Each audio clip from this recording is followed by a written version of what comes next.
Hey guys, Jim at CPP. We're working on ITG in the Garage Media's 55 210 four-door wagon. They're doing all kinds of cool stuff to it. Anyway, they asked us to take a look at the frame. It's a stock original frame. It's going to get a pocket kit where they bring the leaf springs inboard. It's going to get a lot of cool stuff done. You'll be able to follow this project along. Anyway, first part was to get the frame rail cleaned up. And we brought it over and put it in our frame fixture that we use to build our new frames with, just to see how straight it was and if all the body mounts and everything lined up before we get too far along. And we've worked on a lot of 55s, a lot of tri-5s actually over the years. And this back cross member, I don't know what happens to these back cross members. I'd love to know the history, but more often than not, you'll have a really nice frame rail like this one. Actually, everything lined up really well. It's a great frame rail, but back here you can see this is all twisted and mangled, and we've already cut it out, so we cheated a little bit, but we did that so we could straighten the frame rail. So the frame was off a little bit, and this is a critical area because this is where the shackles will mount when you install the pocket kit. So it's important to get this dimension correct.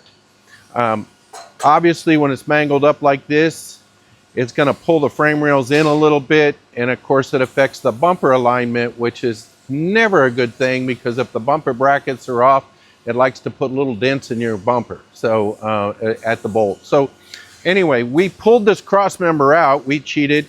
We pulled it out, and I'm going to look really good here like I do this work, but I don't. The guys here pulled this out. We actually cut it in half to make it come out a little easier, and which is not a bad idea. We just popped it. I welded it back together to make this video because after we popped it out, we realized we can't straighten this, and why would we? So instead, we've made a brand new cross member, and we made a part number for it. So now we're going to start selling them. So anyone at home that has this problem, you'll be able to follow along on this video. Somewhere I'm hopeful we'll provide a part number, and then you'll be able to buy one of these to fix your frame the correct way. Now we're going to pause the video. I'm going to let them go ahead and install this so that you can follow it along and see what it looks like afterwards. But they'll give you some dimensions in that video, or I will. We'll follow up here in just a few minutes, but let us pop this thing in real quick and show you what that looks like. We're just loosening up the stops on the frame fixture so we can spread this out a little bit. Makes installing this a little bit easier. The nice thing about this cross member is it has these holes that line up with the original body mount holes. So it kind of gives you the dimension without actually having it, but I suggest that you take your measurements ahead of time just so that you know where you started. And then go ahead.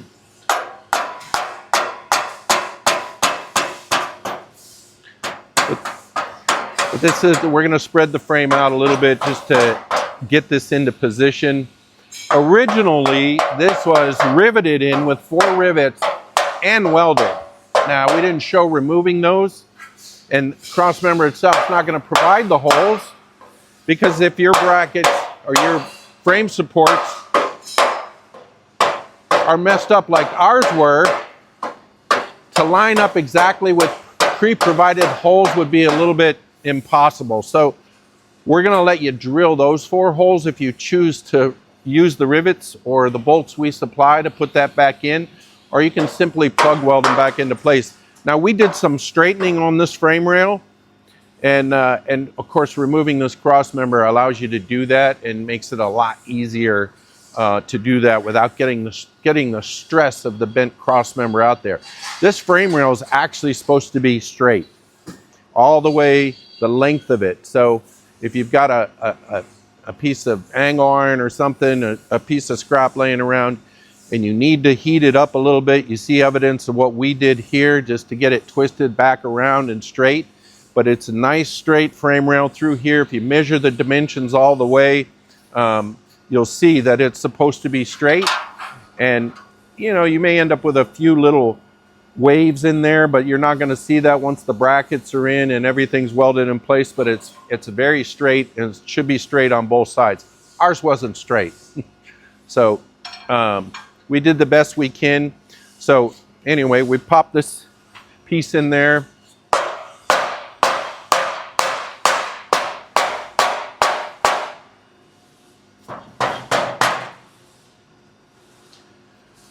Now we know ahead of time, because we took some measurements, that this is approximately 41 1/4, 41 1/4, 41 1/8. And that's going to get your body mounts lined up perfectly with your body, whether you have a wagon or you have a regular 2-door or 4-door sedan. It's going to get you back into the right spot. Now we're going to cheat and use our stops, but if you don't have that, you can use a ratchet strap. You can use anything to kind of pull the frame rails in. In either case, you're going to want to get that dimension back close, because with the pocket kit, the springs are going to be right underneath this frame rail, and we want to get everything back as close as we can to what it was from the factory. Another thing we did on ours was we just tack welded in this cross member up here. And it's not a bad idea to do that before you start tearing things apart. It just adds a little more support, and it keeps your body mounts in the original location. So that'll be removed here as we go along. Well, the shock cross members actually in these were part of the floorboard. So we add an aftermarket shock cross member. So it would be nice if you had that alignment in here like a lot of chassis do, but in the Tri-5 era, that was all part of the floor pan. So we're gonna put one back in, but it's again nice to have these in the right place. We just want to make sure the body mounts line back up. So what do we got now? You want to measure it? I get the easy end of the tape measure because I can't read. 41 5/16 right now. 41 5/16. Yeah, I need to go. Well, I need then, to put a ratchet strap or something to pull it in. well, why don't you tap it with a hammer and just see if this thing will line up a little bit better. Just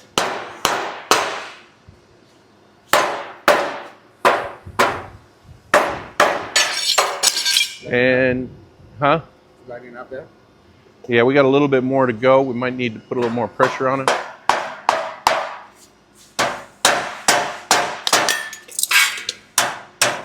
I dropped the tool, he dropped the tape measure. One of them landed on my toe, but I didn't yell. I didn't let that pain release. I did feel it though. I might even got my shoes dirty. What do we got?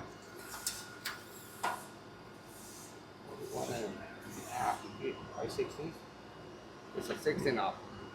Okay, well, we can put a ratchet strap on it, or we can try and we got a little bit more here.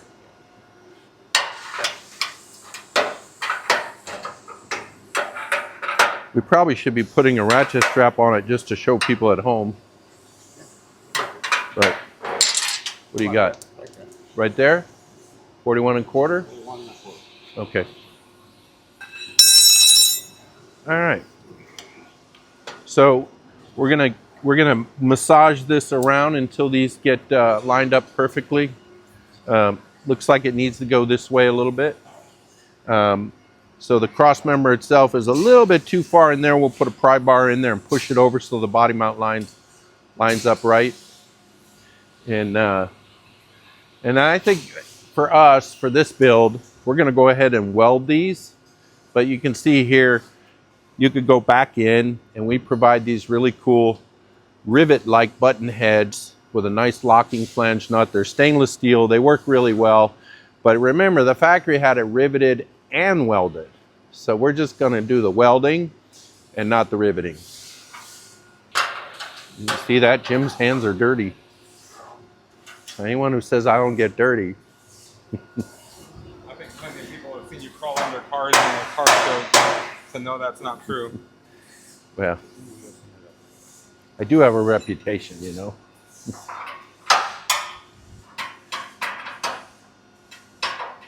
Yeah, probably would have been wise to keep a little pry bar in here before we tightened it up. So now it's all the way against the frame rail. We can't even get the pry bar behind us. So we're going to release the tension on a little bit so we can get the nose of the pry bar in behind it and actually push it over so it's perfectly centered up.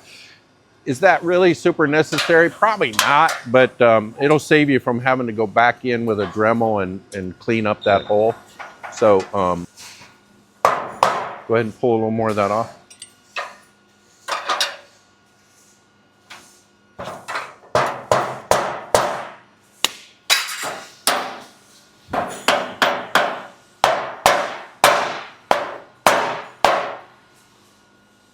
That looks like it. I think that's it. Let's get that tape measure on there and see what we end up with.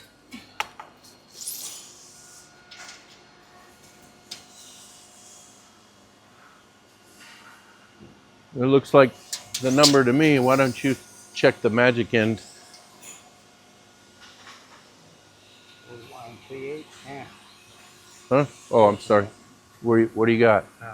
5/16. Well, we need to pull it over just about 5/16 of an inch and see what we got. Anyway, we have a little bit of massaging to do. We've noticed it's tight over here. Everything lines up really well.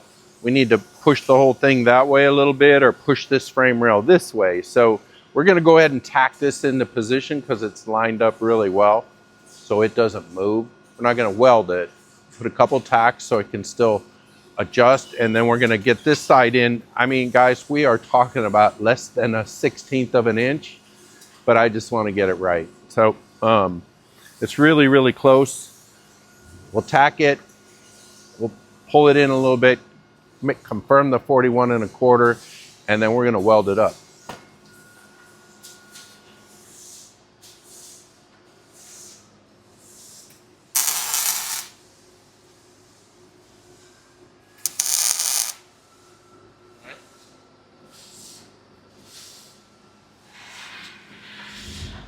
Yeah, I dropped that jam nut, but no, it's all right. It's here, but We don't need no right now.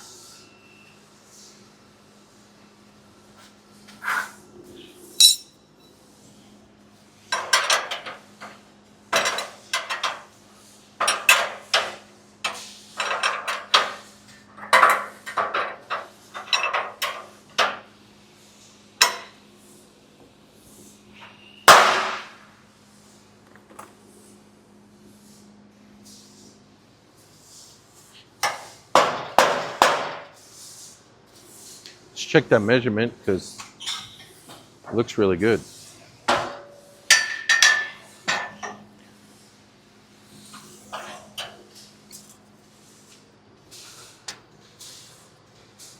Forty-one and a quarter. 41 1/4. I think it looks really good. Why don't we go ahead and tack up the rest of it? You can release it, and well, you can massage it a little bit if you like.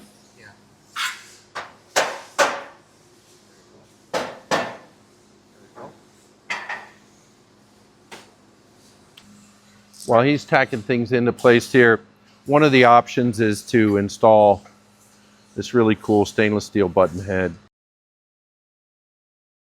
And then a Nylox locking flange nut, which really will lock these into place if you choose to use them. You're just going to have to drill out a 3/8 hole.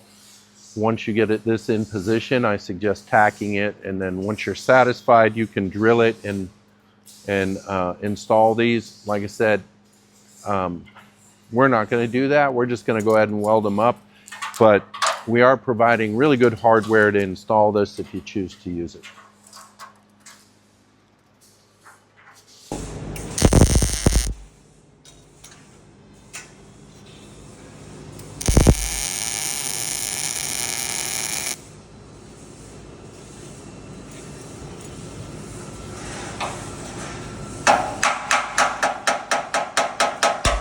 All right, guys, Luis is all done.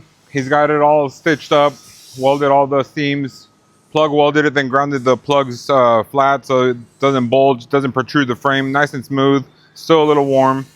But we're gonna get it back to ITGM, let them send it off to sandblast so they can do the coating, and we can start bolting our parts on it. So stay tuned, check it out.